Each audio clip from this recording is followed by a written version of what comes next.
Here's how I create a Chrome extension that automates image generation inside Grok. And you can also do it too. It's very simple. And I can give it to you for free if you stay to the end of this video. There's one problem creators face with image generation. If you want to generate multiple images, you have to feed your prompt one by one before you can generate all the images that you need. And you have to wait for each image generation to just generate before you put in the next one. And people started creating Chrome extension that automate these things. You put in all your prompt at once, you set in the parameter, you select the download folder and everything, and you just leave it and it works by itself.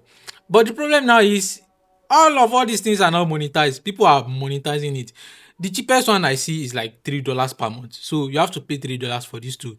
So I was like, I have a cloud subscription that has cloud code. I can literally create this thing myself. So I get to work and I started cooking my own. This is my cloud code right here. And note that cloud code is not free. So that is that. So I just give it a bunch of prompts. I've tried to iterate it over the time, but some things are still not working. But for the most part, most of the things you'll be using it for still work. So here is how it was. You come to grok.com, come to imagine, and this is the Chrome extension right here.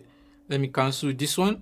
And this is the Chrome extension right here that Claude built for me. And one thing about this thing is that it is running on my laptop. It is not online or anything. You can see I have the queue, the settings, and the log. So under the queue, I have image, which is text to image. We have text to video, image to video, and video to video. In a text to image, you can just put your prompt right here, add it to queue, and the queue will show right here. And you can set how many images you want this extension to download per your prompt, because naturally Grok generates about 4 images per prompt. So you can set how many images you want to download.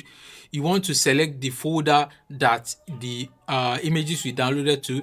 It will be the folder has to be in your download folder. So you have to create a folder in your download, then put the name of that folder here. It will find it automatically. You don't have to do anything. Then you can set auto download, so it will download it automatically, or you can just turn it off and download the image that you want. Because if it is on auto, it will just download any random image from the images that Grok download. Then you have the settings right there. You can select the delay, the minimum delay and the maximum delay, the typing speed when it is entering the text, and the generation timer. So let's test it out. I can just find I have a bunch of prompts here already.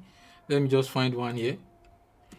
So let me copy like 4 to 5 prompts here, copy it, then paste it here. Note that each prompt have to be separated by a space, like this one here. So that is how it will recognize this is one prompt and this one is another prompt.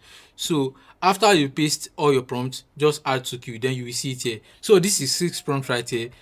Then you want to set all your parameter. I want it to download 1 images.